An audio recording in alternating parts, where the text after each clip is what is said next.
Agora, em contrapartida, a Turquia está lotada de arqueologia nova. Lotada. É o lugar da Terra com maior quantidade de descobertas arqueológicas e as mais antigas e pré-diluvianas. E o futuro é ancestral. E assim como aqui a gente viu ontem no show do Alok e no disco dele, O Futuro é Ancestral, é algo que se aplica em todas as outras perspectivas, inclusive do ponto de vista bíblico. Por que eu estou levando o pessoal para conhecer lugares e civilizações com 12, 13, 15 mil anos de existência civilizatória? Com 8 anos a mais de vida do que antes do dilúvio de Noé. E já estavam lá, civilizações sofisticadíssimas.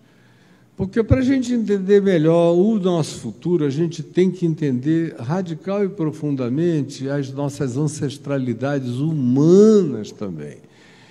E foi Jesus que fez essa advertência quando ele disse que assim como foi nos dias anteriores a Noé, que os autores do Novo Testamento chamam de mundo antigo, que foi sepultado pelo dilúvio, assim também será, diz Jesus, nos dias anteriores à volta do Filho do Homem. Então, entender essa ancestralidade mais antiga lança luz sobre o que está acontecendo hoje.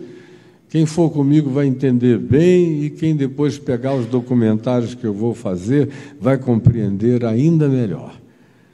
Mas, fechando esse parêntese, eu estou muito grato a Deus com alguns amigos que também vieram hoje aqui, que me trouxeram muita alegria, e eu estava esperando algumas outras pessoas muito queridas, especialmente a mulher dele, que é minha filha, a Juliana, e os meus netinhos, Mateus e Lara, que tinham dito, nós vamos, vovô, mas aconteceu alguma coisa lá, que depois eu vou saber com ele o que foi, eles não puderam vir.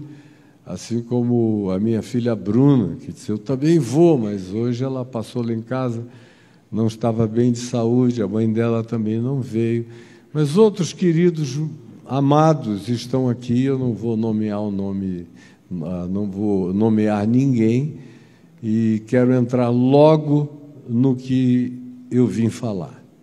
E o que é que eu vim compartilhar com vocês na noite de hoje? Eu vim falar sobre os mecanismos de dependência, de codependência e de artificialização de soluções que não solucionam, só para a gente ter o pretexto para nós mesmos de que fizemos alguma coisa, mesmo que o que se faça, se repita recorrentemente, não resolva nada. O nome disso é auto-engano. É quando você elabora algum tipo de pensamento que supostamente carrega a positividade de alguma expressão de solução, mas que na realidade você sabe, todos nós sabemos, aquela própria pessoa que propôs isso para si mesma, sabe também que não haverá nenhuma forma de solução permanente. Mas a pessoa cria essa pseudo-solução simplesmente para ter para si própria a falsa prerrogativa dialogal de poder afirmar: eu estou fazendo tudo o que eu posso para melhorar. Mas tudo que você diz que está fazendo e que é o que você pode para melhorar está longe de ser qualquer solução. É apenas auto-engano no tapume das suas ilusões. Guarde isto e eu vou lhe contar a história. Que história eu estou trazendo hoje da minha exposição de Mateus, para quem acompanha, para quem acompanhou? Vou fazer uma síntese de um episódio que eu fiquei 10 dias falando a respeito da fenomenologia dele e vou reduzir aqui a alguns poucos minutos, num aspecto único. Que episódio é esse? Está em Marcos, no capítulo 5, é a libertação do endemoninhado Gerazeno ou Gadareno, aquele indivíduo que morava onde hoje é a Jordânia, na cidade que existe até o dia de hoje, uma cidade, uma das Decapólis, das 10 cidades greco-romanas que cercavam a Galileia, cidades belíssimas, extraordinárias, todas com arquitetura greco-romana e com cultura greco-romana e uma história antiga, que vinha desde Alexandre o Grande, que foi palco de alternâncias de conflito entre Ptolomeu e Seleuco, 2 generais de Alexandre que se tornaram inimigos, Seleuco com base na Síria, Ptolomeu, pai de Cleópatra, com base no Egito, e eles guerrearam, esses 2 grupos, entre si durante 300 anos, usando a região onde é Gerasa, Gadara, na Jordânia, como lugar de batalha. 350 anos de guerra sem cessar. Quando eles não estavam sob o domínio dos Seleucidas ou dos Antíoco Epifânios, decorrente dos Seleucidas, eles estavam sob a dominação dos Ptolomeus, que era mais branda, mais culta, mais inteligente, e que acabou tendo em Cleópatra a sua última representação de faraó egípcio grego, que foi o que ela encarnou até morrer depois da tragédia da paixão malfadada entre ela e Marco Antônio, como a maioria de vocês deve saber da história. Pois bem, esse é o povo, essa é a ambiência de Gadara, de Gerasa e do episódio que eu vou narrar em Marcos 5. Qual é o episódio em si? Jesus atravessa de Cafarnaum, quando uma grande multidão começou a pegar nele o tempo todo e ele começou a se sentir fetichizado, ele disse: não é bom mais ficarmos aqui, vamos atravessar para o outro lado. E ele largou todos os judeus, as sinagogas, os religiosos e tudo, e foi para um lugar de pagãos, aonde a cultura era a criação de porcos, aonde o desenvolvimento das perspectivas religiosas e espirituais mantidas naqueles lugares eram consideradas pelos judeus completamente pagãs e repulsivas para eles. E é para esse lugar que Jesus vai. Um judeu consideraria um lugar contaminado. Se você fosse para lá, você estava entrando num lugar de geografia de blasfêmia, de contaminação. Para sair de lá e poder fazer uma reinserção no resto da comunidade judaica, ou mesmo em Cafarnaum, que era uma comunidade metropolitana e cosmopolitana, de uma variedade extraordinária, você teria que se submeter a uma quantidade enorme de lavagens, ablações, purificações, de acordo com os ritos judaicos, e Jesus não está nem aí para isso. Jesus vai para a terra dos porqueiros, conversa com os porqueiros, lida com todo mundo, depois volta para Israel, não toma banho nenhum, vai direto para a casa do chefe do sumo sacerdote da sinagoga, ressuscita a filha dele, cura doentes para todo lado, não diz: deixa eu primeiro me preparar, tomar um banho, ficar purificado para poder curar os doentes. Jesus é o sacrílego santo, andando na liberdade do Evangelho o tempo todo. Mas a história não é essa. A história é que quando ele chega lá, sai do sepulcro um homem possesso de uma legião de espíritos demoníacos. Uma legião romana tinha um mínimo de 2.000 homens e um máximo de 6.000.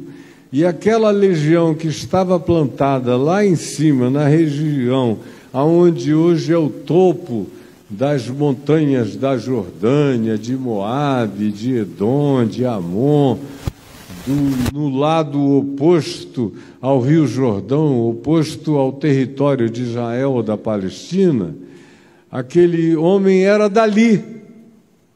E era ali que aqueles 350 anos de alternância de poder tinham se estabelecido. E tinham marcado tanto a cultura do lugar, que o nome Gereza, o nome da cidade, vem da raiz de uma palavra hebraica, ger, que significa possuído, possesso, dominado. Ou seja, a própria cultura da cidade desenvolvida durante 350 anos assumiu a persona coletiva de que eles eram entes de possessão, não de demônios. Possessão dos Seleustas, possessão dos Ptolomeus, possessão dos Seleustas, possessão dos Ptolomeus, depois possessão dos romanos, nos últimos 60 anos. Antes tinha havido a tentativa dos Macabeus, que era uma revolta de judeus, de também dominá-los. Então foi uma sucessão de possessão, que aquela cidade chamada Gereza vinha da raiz da palavra que significa o possuído por. Tamanha era a profundidade da construção cultural que foi desenvolvida no lugar durante séculos. E é nesse lugar que Jesus chega. E quando ele chega, esse homem sai do sepulcro. E esse é um outro ambiente que precisa ser afirmado. Ele era, eu chamei de o louco da montanha, porque ele vivia entre as montanhas e os cemitérios. Ele abria covas e pegava corpos em estado de putrefação. Ele comia, botava na boca, se lambuzava. Era o ser mais repugnante daquela sociedade, não apenas em Gereza, mas também em Gadara ou em todas as decapolis greco-romanas. Ele era uma espécie de abominação ambulante. Ele era uma fantasmagoria apavorante.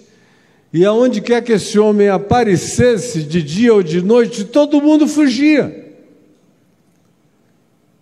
E tinha mais um aspecto. Construíam cadeias, correntes, aguilhões, grilhões, aparatos de aprisionamento para contê-lo em celas, e ele arrebentava tudo. E ninguém conseguia prendê-lo. E ele estava sempre livre. E quando Jesus, em sendo abordado por ele, porque Jesus desceu do barco, andou do outro lado do mar da Galileia, aquele homem veio correndo dos sepulcros na direção de Jesus, todo rasgado, nu. O texto diz que ele se feria com pedras, se esfolava. Era um ente absolutamente desastroso. Era uma expressão de terror humano ambulante.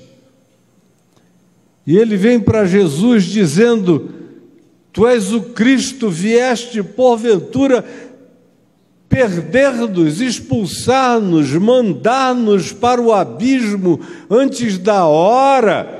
Porque Jesus, ao sair e vê-lo, o texto diz que foi logo dizendo: espírito imundo, sai desse homem.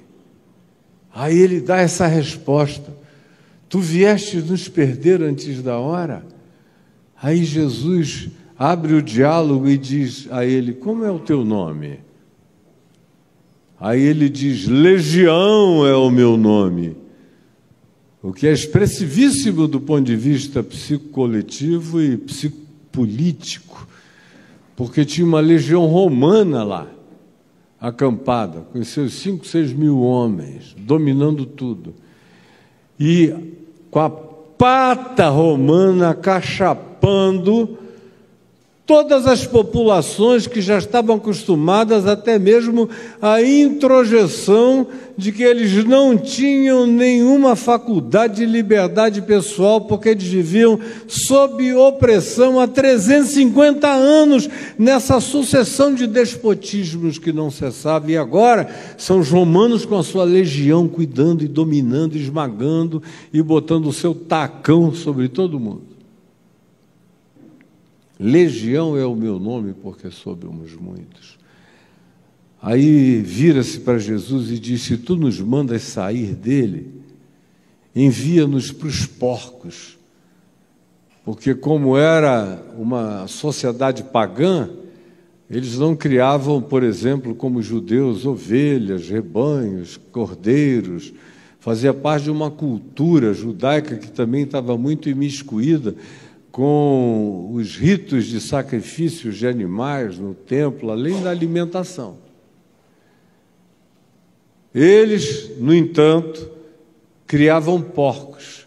Por isso, os espíritos dizem: se tu nos mandas sair dele, permite-nos entrar nos porcos. E Jesus disse: ide!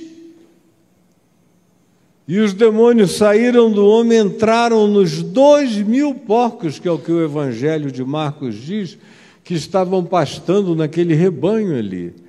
E os porcos, no mesmo instante, ficaram possuídos por essa energia, por essa vibração alucinada, louca, dessas realidades que nenhum porco poderia discernir por uma capacidade de autoavaliação pessoal, porque porcos não possuem isso. Foi só uma realidade agônica, tão insuportável para os entes animais, que eles saíram correndo desvairadamente, pularam do penhasco dentro do mar da Galileia, e os 2.000 porcos se afogaram na mesma hora. Aí os porqueiros, que eram os criadores de porcos, que viram aquilo, saíram correndo apavorados para Gerasa, para Gadara, para as cidades greco-romanas ali do lado, contando essa história. Olha, chegou um tal de Jesus do outro lado do mar da Galileia para cá, e o nosso possesso, porque a essa altura já era um possesso de estimação, vocês vão ver. É fácil desenvolver possessos de estimação, loucos de estimação, doentes de estimação, viciados de estimação em casa, maridos perversos, brutais, espancadores de estimação, filhos perversos, manipuladores, que vão ficando adultos e que são entes de manipulação e opressão dentro da família, uma quantidade enorme de personalidades que desenvolvem a manifestação de condutas totalmente adoecidas e psicologicamente falando enfermiças, e que não praticam isso só para si mesmos, mas contagiam uma comunidade inteira. Nesse caso aqui, era tão amplo o significado simbólico e coletivo desse indivíduo, que ele era uma representação, uma projeção coletiva para todos os milhares de entes humanos que moravam em Gerasa, em Gadara, em Bet-Shean, nas Decapólis, que eram cidades muito populosas. Ele era conhecidíssimo. E aí Jesus o liberta, e os porqueiros saem correndo da beira do mar da Galileia e entram em Gerasa. Outros vão para Gadara dizendo: vocês não sabem o que aconteceu. O doido, o incontrolável, o inamarrável, o inaprisionável, o incontível, a legião doida está liberta. E eles ficaram chocados. Saíram todas umas coisas agônicas, horrorosas, dele e entraram nos porcos. Nem os porcos aguentavam o que habitava esse homem. Vocês imaginem, para ele se autodefinir como legião, era no mínimo uma multidão de 200.000 personalidades, 2.000 entes e personalidades e entidades, ou 4.000, ou 5.000, ou 6.000, dependendo da legião que ele encarnasse. Mas era uma multidão de vozes, de gritos, de angústias. Era um ser todo dilacerado em todas as dimensões, repuxado em todas as direções, vivendo uma angústia indizível. Você, que tem um conflito com o outro lado seu, já fica aí desesperado, às vezes pensando até em morrer? Você, que tem uma leve dicotomia, que tem um lado teu que é um pouco melhor e te aconselha bem, tem um outro lado teu que é meio endiabradinho, só te dá conselhos errados, e você entra numa crise danada, fica dizendo: Deus não me ama, eu não presto, eu não sei nem por que eu vou lá ouvir o Caio, que vou voltar e fazer tudo de novo. E o teu problema é uma bobagem de escoteiro, quando comparada com a situação desse indivíduo, com 2.000, 5.000, 6.000 vozes gritando dentro de você de dia e de noite. Você pode imaginar que loucura é essa? Não tem ampliquitil, não tem medicina psiquiátrica de nenhuma natureza que sossegue uma alma dessa. E ainda tinha o agravo, que quando preso, ele quebrava tudo e todas as construções de aparato de aprisionamento, nada era o bastante para contê-lo. E ele já saía correndo para desencavar uma tumba, arrancar um braço, se cortar com pedras, desaparecer nas montanhas, aparecer na madrugada. Até as legiões romanas não queriam papo com ele, fugiam dele, porque quem é que quer conversar, encarar ou fazer o quê com um louco dessa magnitude? Os loucos têm uma permissão de liberdade praticamente absoluta. É por isso que o louco da tua família pinta e borda. Você já notou? E vocês... Toda família que tem um doido, não precisa nem ser doido, um pouquinho desequilibrado, mas está ser aquele filhinho que dá um trabalho miserável, que já fica todo mundo dizendo: não, deixa ele nervoso. Não. Ele falou essa besteira, nem me lembra, porque eu tenho medo dele. E vocês vão ficando com medo de filho, de pai, de mãe, de avô, de tio doido que enche a cara, vai para a casa de vocês e faz todas as loucuras do mundo e fica todo mundo controlado, contido. O nome dessa reação é codependência.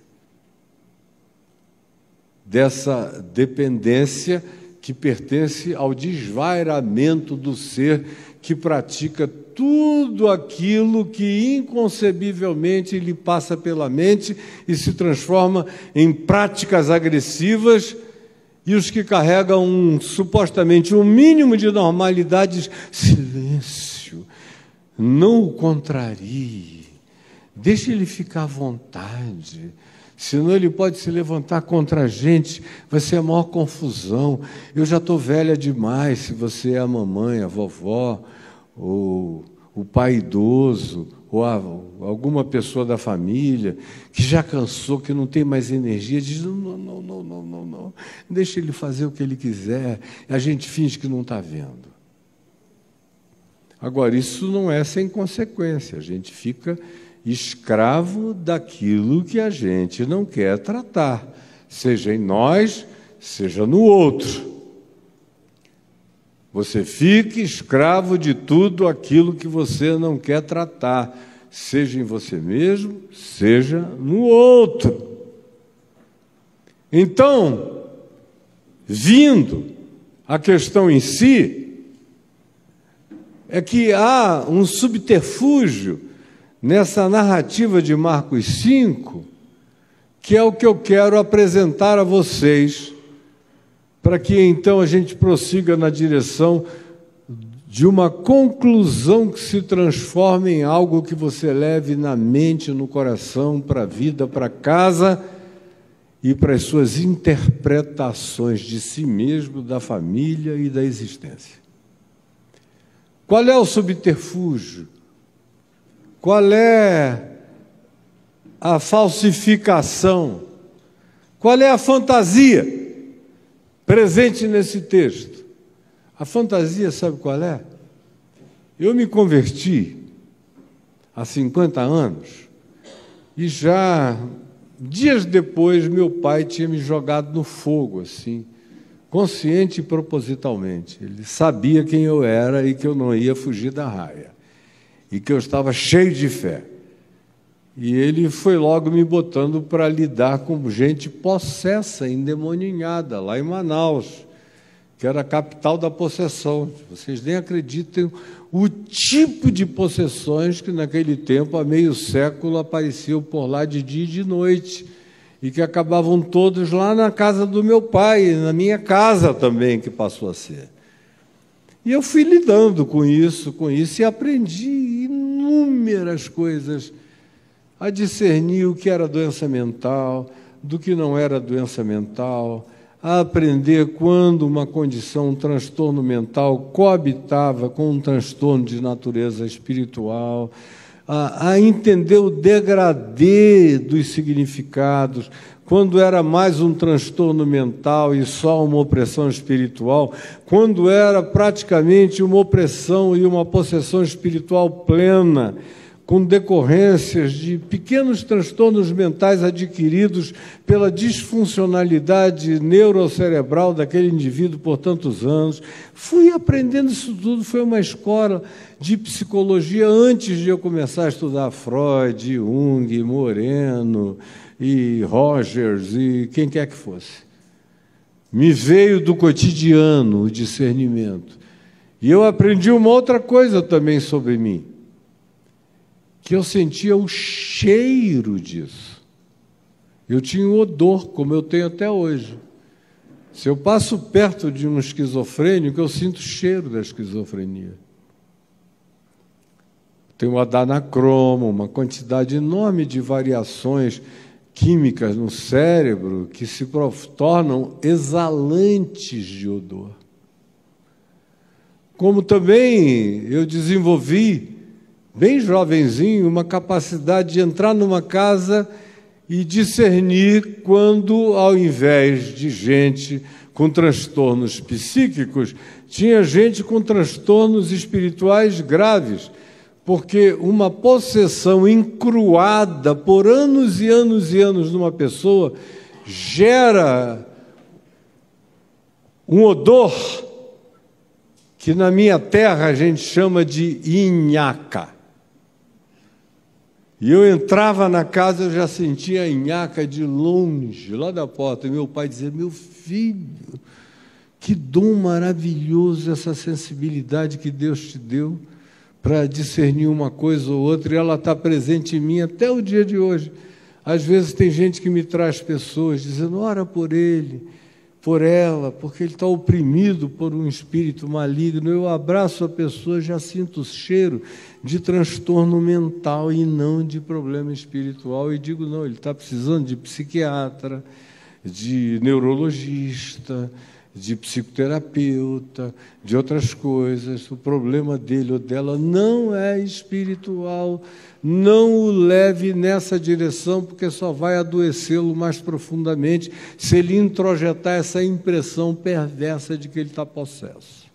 Isso é desastroso. Mas voltando ao tema, com toda essa vivência, eu descobri uma coisa: que o endemoninhado ou possesso, mais possesso que você possa imaginar, e eu já lidei com legião de demônios, você via 12 homens, 13 homens, tentando segurar uma menina que não chegava nem a ter o seu tamanho, que não chegava a ter... Quem é a mais magrinha que eu posso encontrar por aqui? Você parece ser bem magrinha. Como é seu nome? Maria. Maria é leve. Vocês conseguem imaginar a Maria com 13 homens, 7, 8 em cada braço dela, tentando segurá-la, e ela fazendo apenas um movimento de braço, jogando todo mundo na parede? Você consegue se imaginar fazendo isso? Se vier um cara por trás à noite e te pegar bem pegado e te der uma travada, você já não sai, minha filha. Imagina 13 homens, 10 homens, 8 homens. Porque existe uma força adicional em pessoas que estão tomadas de transtorno de natureza espiritual, tanto quanto de transtornos de natureza psicológica, psíquica, muito grande. É por isso que os chamados loucos têm uma força enorme. Só quem segura um outro com um louco é um outro doido. E eu aprendi também isso muito cedo. O pessoal diz, ele está doido. Eu digo, eu também estou. E eu aprendi isso antes de me converter. Pode largar, porque eu sou mais doido do que ele. E aí até o doido entende que encontrou um bicho que não tem medo dele, e está andando, vai patolá-lo, gudunhá-lo, botar no chão e sentar em cima dele. É impressionante como essa troca acontece. Agora, com possessos, a força é muito maior. Mas tem um limite. Porque qualquer indivíduo possesso vai ter uma determinada força até o nível em que a pressão para segurar a vítima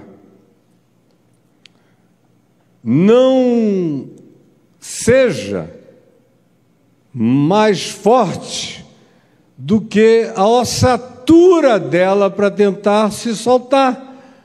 Como eu já vi gente querendo se soltar e quebrar os braços.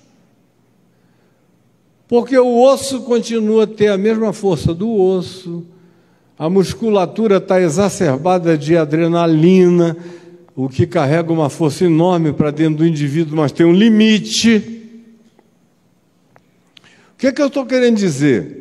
Que para a população de Gerés e de Gadara fazer correntes, agrilhões, prisões, grades, que esse cara quebrava tudo, tem alguma coisa anômala nessa construção.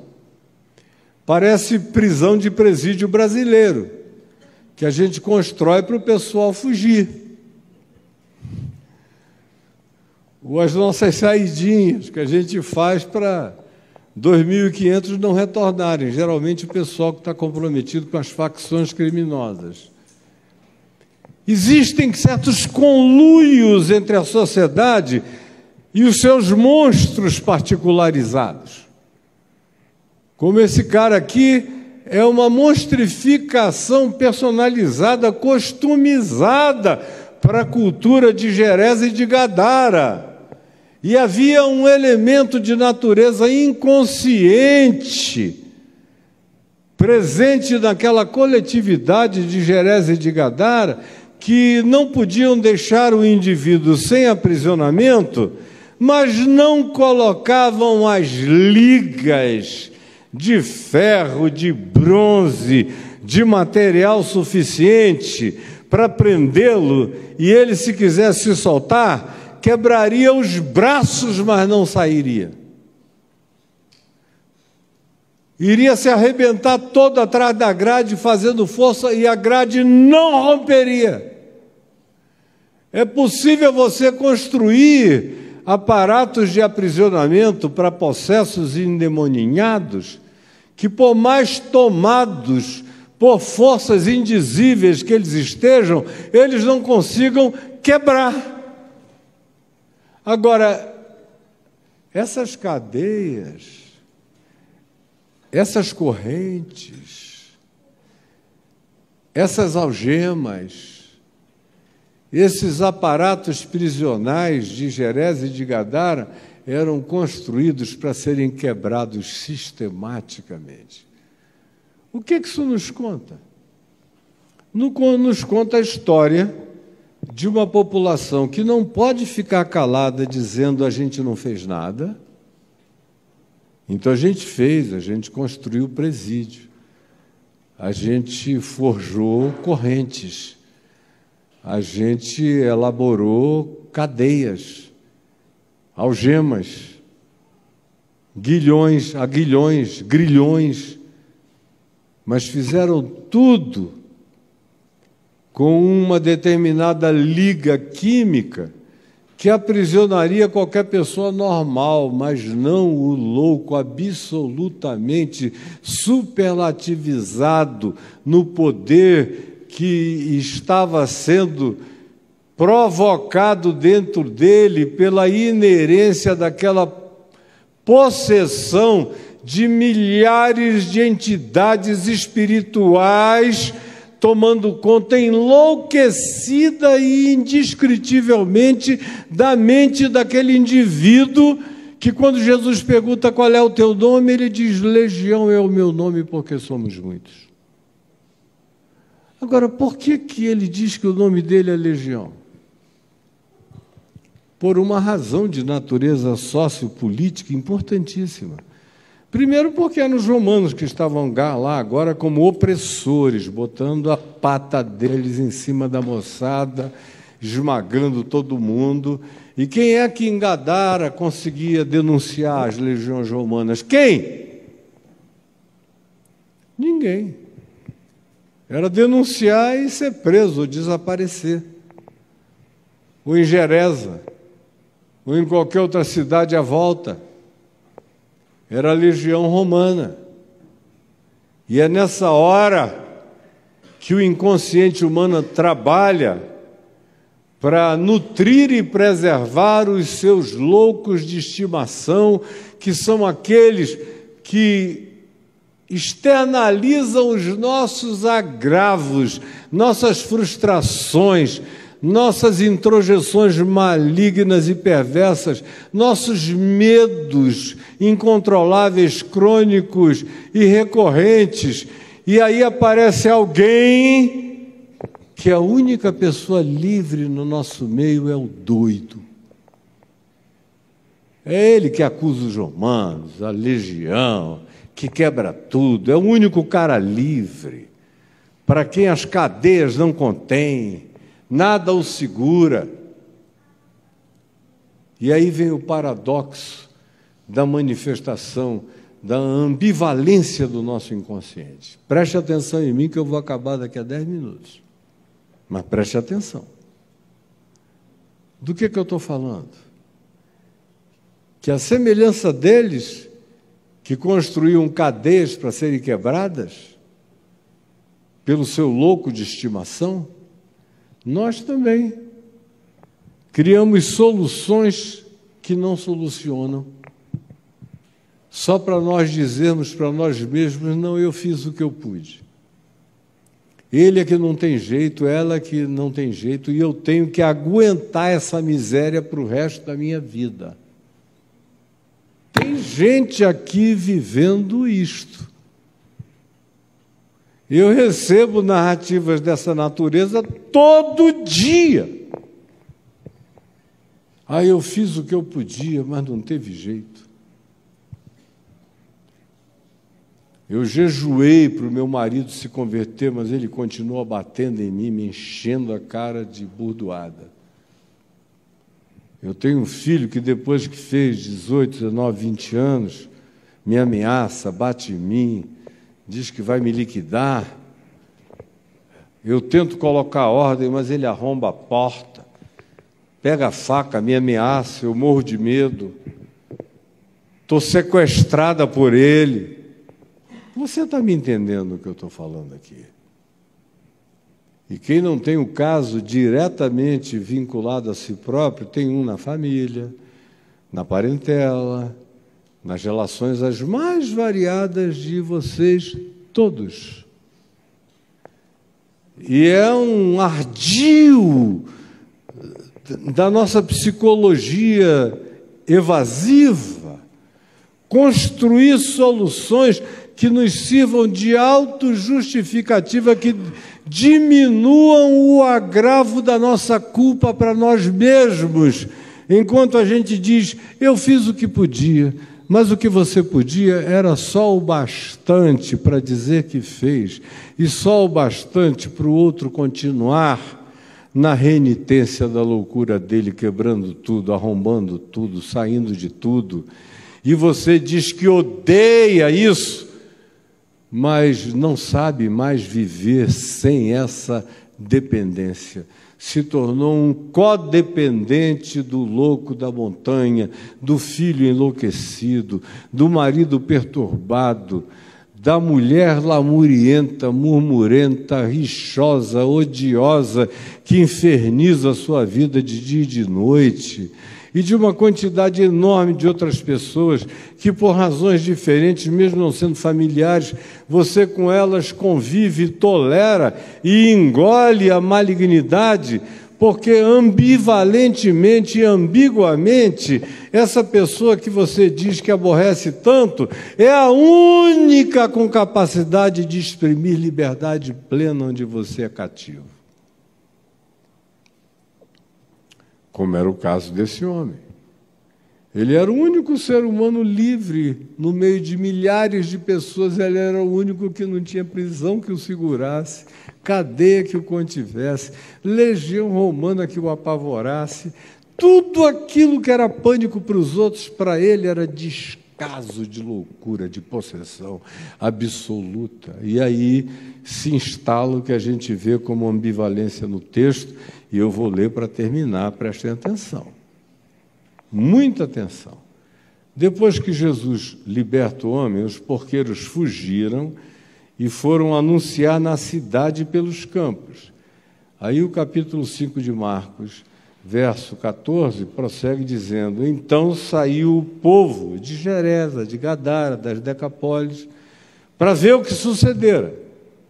Indo ter com Jesus lá na beira do mar da Galileia, viram o doido da montanha, o endemoninhado, o incontrolável, o inadministrável, o único ser livre pelo patrocínio da loucura desmedida. Viram o endemoninhado, o que fora endemoninhado, o que tivera a legião, só que, olha só, ele estava assentado, vestido, em perfeito juízo, aos pés de Jesus. Devia ser a visão mais linda do mundo. Para mim seria. Se eu tivesse um filho assim, Deus me livre, e de repente acontecesse uma coisa dessa com ele, eu ia andar de joelho o resto da minha vida, de alegria, de gratidão.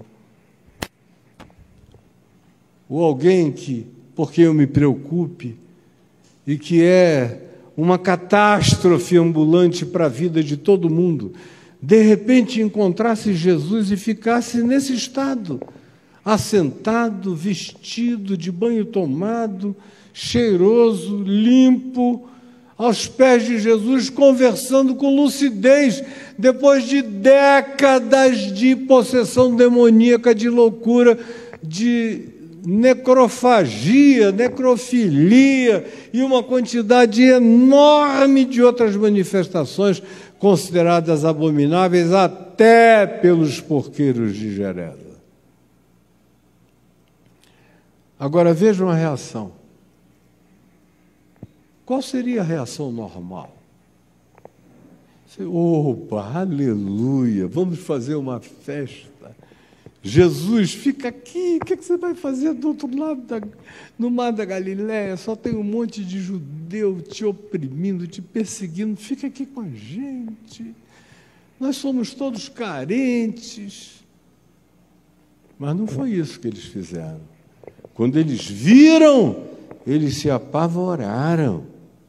E o verso 17 diz, então começaram a rogar a Jesus que fosse embora da terra deles. fosse embora, porque eles perderam o pretexto da liberdade, perderam a voz profética da loucura, perderam a ovelha negra que praticava todos os atos que eles gostariam de praticar e não tinham coragem de realizar. Toda a família, toda igreja, toda congregação, quase todo ambiente coletivo, especialmente onde as pessoas são forçadas a conviver por algum lhame de amizade, ou de parentela, ou de qualquer outra natureza semelhante, toleram.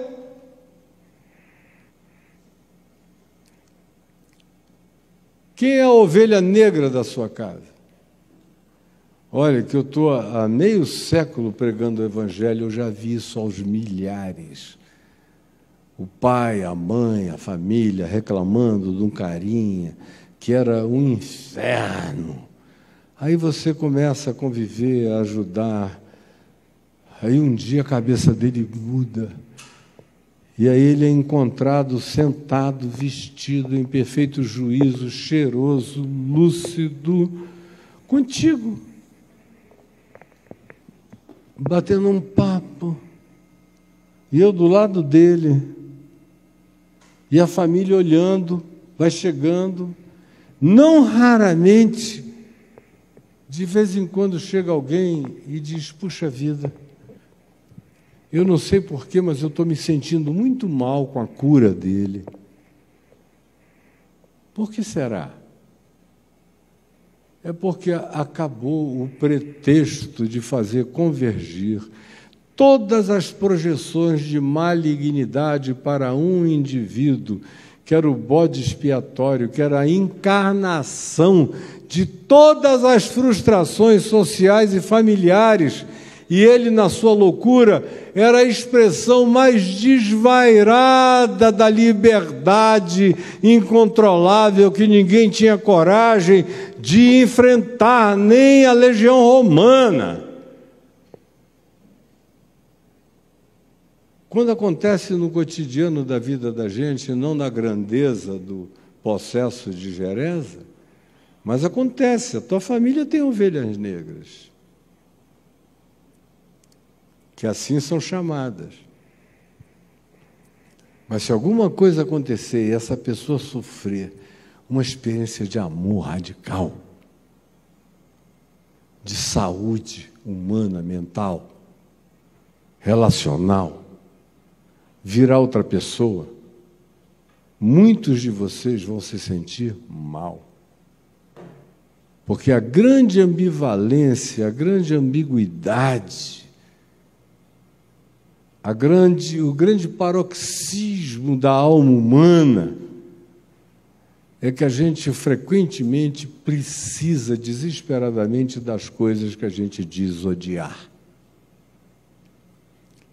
A gente se torna codependente da doença dos outros. Aí, por uma questão de saúde mental, você diz: eu odeio isso, até quando? Aí o até quando se transforma em hoje. E uma alteração acontece. E uma fibrilação se instala em você, uma inquietude. Como eu já disse, eu vi aos milhares e vejo gente dizendo: agora eu não sei o que fazer da minha vida depois que ele ficou curado. Como tem uma quantidade enorme de mulheres que me dizem: eu não sei mais o que fazer da minha vida, meu marido se converteu, virou um anjo de Deus, eu agora não sei mais o que fazer porque eu estou há 40 anos batendo nele e eu fiquei viciado em bater nele e agora eu não sei mais me relacionar com ele sem agredi-lo, sem bater nele, sem tudo isso, e ele não me dá mais pretexto. Tamanha é a nossa doença de ambivalência e codependência, que a gente não tem nem coragem de encarar. Eu estou falando aqui publicamente, mas se eu estivesse num vis-à-vis com alguns de vocês que estivessem nesse problema e eu contasse a história da sua codependência, talvez você se levantasse zangado comigo. Se o Caio está estragando a minha onda, o meu barato. Na minha miséria eu era feliz e não sabia, porque pelo menos eu tinha um ente de transferência. Um ente de transferência para o qual projetar aquilo que eu queria fazer e não tenho coragem de fazer. É a garota que dá para todo mundo em nome da família inteira, porque tem uma pulsão sexual reprimida lá na casa, ninguém quer admitir. Aí vem um para-raio da família, uma garota. Foi ficando bonitinha, lindinha, gostosinha, bem formada, e exibida. Aí deu para uma legião de soldados romanos, a família ficou com ódio. Meu Deus, está nos envergonhando. Mas, ao mesmo tempo, ela representa dezenas de pulsões da mesma natureza guardadas na família e que ninguém teve coragem de expressar por questões morais, legais, timidez, culpas, religião. Aí vem alguém que rompeu com essa bolha e manifesta tudo isso, em geral, é o que está no estoque, na reserva, no baú da memória psicológica, íntima, inconsciente da família, é o que vem alguém e expressa.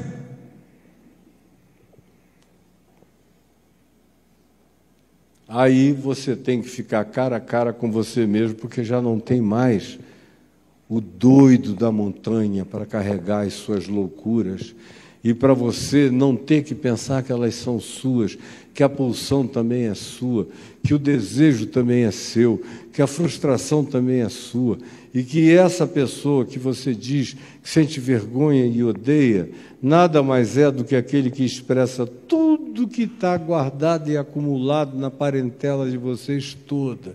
E ele é culpado por ser a expressão inconsciente dessa coletividade calada, mas que também não suporta ver esse indivíduo agora restaurado e vivendo uma vida completamente lúcida, porque a lucidez dele agora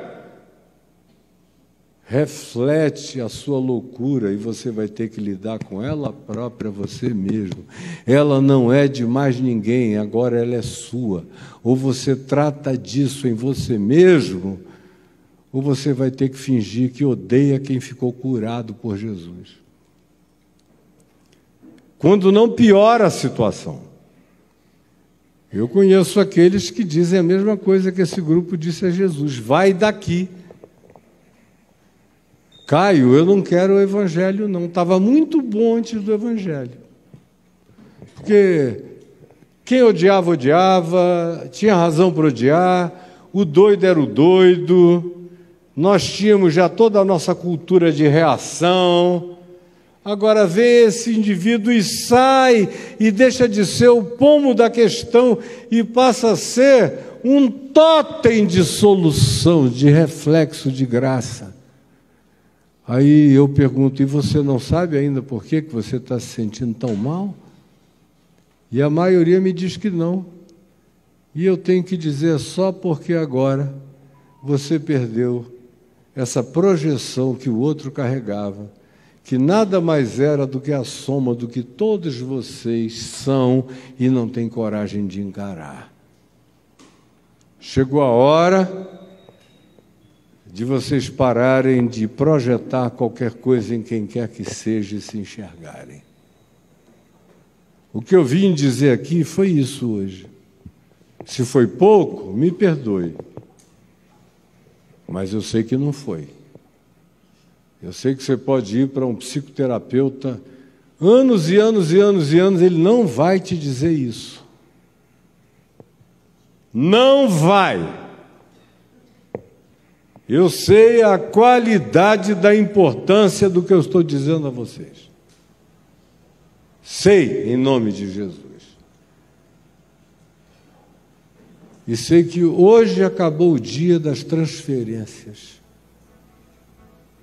Do meu possessinho, do meu marido doido, da minha mulher desvairada, do meu filho maluco, disso tudo, ele encontrou luz e você mergulhou nas trevas por causa disso. Ou admitiu que vivia em escuridão profunda, que você só não diagnosticava como treva imensa, porque a do outro parecia ser tão densa, que a sua parecia uma penumbra aceitável, só isso. Hoje eu vim convocar vocês a deixarem de praticar as transferências espirituais para as pessoas consideradas abomináveis, ou distantes, ou angustiantes da família de vocês, e assim enxergarem, mesmo que ele não se enxergue, porque a questão é a seguinte: para concluir definitivamente, ninguém convive com tamanha loucura muitos anos sem se tornar codependente dela. Você sabe qual é a noção de codependência? É quando a condição do outro se transfere para você e você não sabe mais ser feliz sem a angústia daquela preocupação dioturna pelo outro, de dia e de noite. E se vem alguém e tira, os moradores de Geresa, que estão todos aqui ou ali na televisão, dizem: vai embora daqui, Jesus. Nós não estamos acostumados a viver com tanta verdade, com tanta luz, com tanta consciência, com tanta responsabilidade, com tanta lucidez, com tanto autoenxergamento, com tanta necessidade de encarar meu ser até as vísceras da minha verdade. Eu prefiro ter um possesso em casa do que ter que lidar comigo mesmo. Na realidade, a maioria das pessoas vive isso.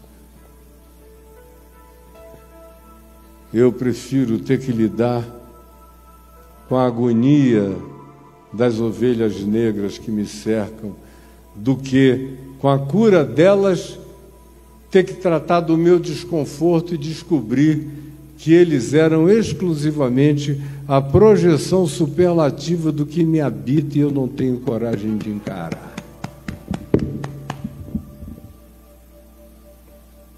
Quem tem ouvidos para ouvir, ouça. Quem tem entendimento para entender, entenda.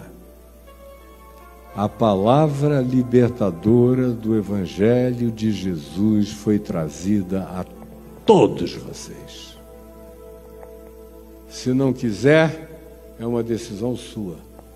Mas eu estou desincumbido da proclamação dessa verdade libertadora para esta congregação e para os milhões de outros que vão assistir posteriormente. Você me entendeu? Quem me entendeu, diga amém. Então vamos ficar em pé. Vamos voltar para uma semana de autoexame, uma semana socratiana. Conhece-te a ti mesmo.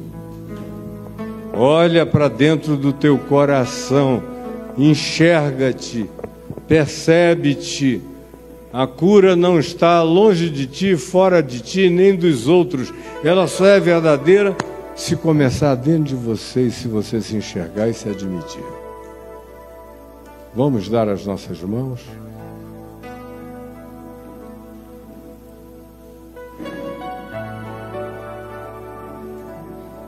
Enquanto a gente canta É o Amor. Se você puder, fique quietinho aí, vamos cantar juntos É o Amor. Lança fora o medo de me enxergar também. O medo de me tratar, o medo de me abrir, o medo de ser aspergido pela luz da graça de Deus. Todos juntos.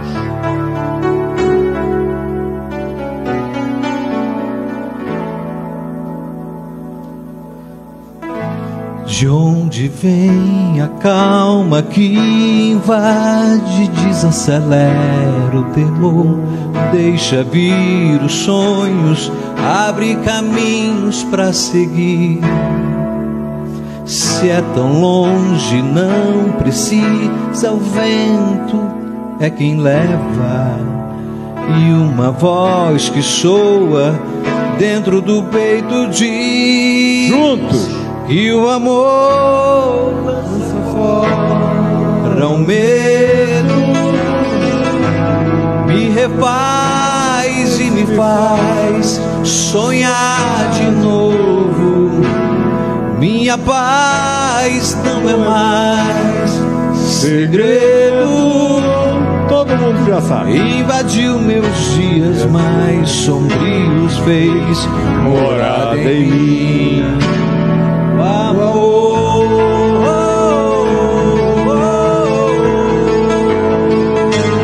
o amor.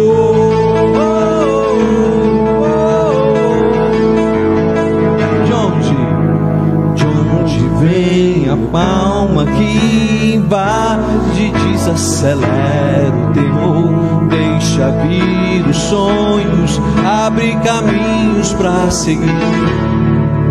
Se é tão longe, não precisa, o vento é quem leva. E uma voz que soa dentro do peito diz: e o amor lança fora o medo, me refaz e me faz sonhar de novo. Minha paz não é mais segredo, invadiu meus dias mais sombrios, fez morada em mim. Que o amor não é mais segredo, me refaz e me faz sonhar de novo. Minha paz não é mais segredo, invadiu meus dias mais sombrios, fez morada em mim. Invadiu meus dias mais sombrios, fez morada. Vamos cantar mais uma vez. Que o amor lança fora o medo, Todos nós. me refaz e me faz sonhar de novo. Minha paz não é mais segredo, invadiu meus dias mais sombrios, fez morada em mim. Invadiu meus dias mais sombrios, fez. Você pode cantar mais forte. Invadiu meus dias mais sombrios, fez morada em mim. Invadiu meus dias mais sombrios, fez morada em mim. O quê? O amor. O amor.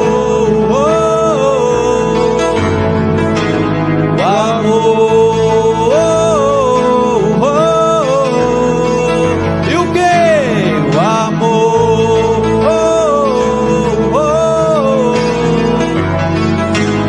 O amor.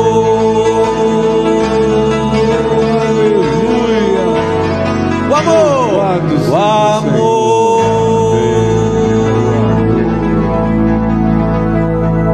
Aleluia. Pode aplaudir. Graças a Deus. Que o Senhor nos abençoe e nos guarde. Amém. Que o Senhor faça resplandecer o seu rosto sobre nós e tenha misericórdia de nós. Que o Senhor sobre nós levante o seu rosto, nos encha do Espírito Santo, de alegria e de paz, em nome de Jesus. Amém, Amém. amém. Uma boa semana para todos vocês. Até domingo que vem, tragam alguém, convide outras pessoas, tá bom? Vão em paz. Amor lança fora o medo, me refaz e me faz sonhar de novo. Minha paz não é mais segredo, invadiu meus dias mais.